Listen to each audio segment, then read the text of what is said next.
Let's export this file so we can view it outside of After Effects. I'll show you how to export a few different types of files, an MOV, an MP4, and a GIF. Out of the three options, MOV is probably the best quality, but also the biggest file size. MP4 is very universal, and it's compressed, but it still holds its quality, so it still looks good. And MP4 is great for posting on Instagram. GIFs are great for using on websites because they'll play automatically without a play button, and you can make them loop. So first I want to make sure that my composition doesn't have any extra time where nothing is happening. So I'm just going to trim this at 6 seconds. Now one way you can do this that's really quick is just hit N on your keyboard, and this brings your work area to where your playhead is, the end of your work area. So if you've noticed on your timeline you have this gray bar, and that's your work area. So when you're playing things back in After Effects and you see this green line, that means that it's RAM previewed. So it's basically calculated what all of the frames should look like, and it's playing it back as it will in your final animation. So you might notice that the first time you play something through, you didn't have the complete green line, and it took a few times for it to play through before it played through nice and smooth. So where your work area is the only thing that's going to play when you're previewing in After Effects, and also when you render it out into a final video format. You can just leave it like this and it'll render just this section, or you can actually cut your comp if you don't want to have that extra. It doesn't really matter that much, but I'm just going to right click on my work area and say trim comp to work area, and that'll just do exactly as it says.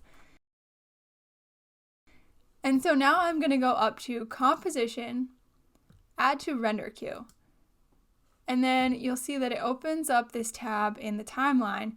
This is where you can put in what settings you want. So I'm going to go to Format Options, make sure I have Apple ProRes 422, hit OK, and hit OK again.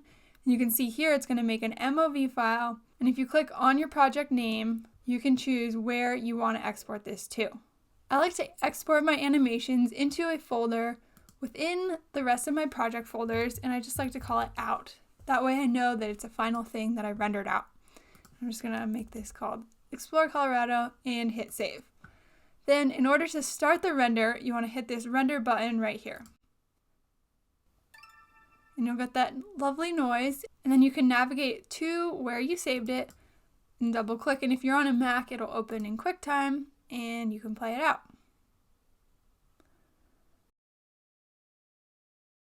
Now let me show you how to export an MP4. Now you actually can't export an MP4 from After Effects, which is a little weird to me, but there is a way to do it and it's pretty easy. So just go to Composition, Add to Adobe Media Encoder Queue. So you do have to have that installed on your computer first. It's going to open up Media Encoder.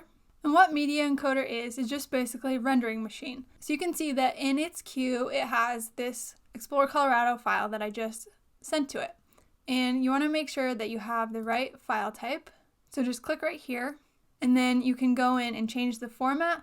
I like to use H.264, and you can see that this is exporting an MP4. If you have audio, make sure you have this button checked, but since I don't, I'm going to just uncheck it, and then just hit OK. And then click on the file path to decide where you want to save this. Hit save, and then click the green play button to render. And now I have an MP4 file.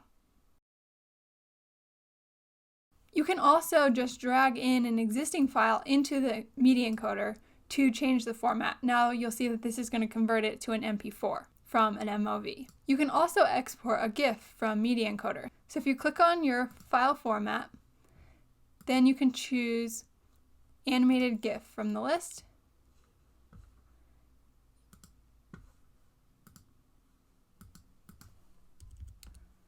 And then just render that out.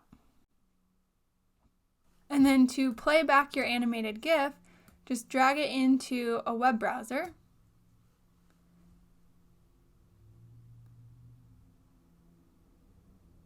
And it should automatically loop forever.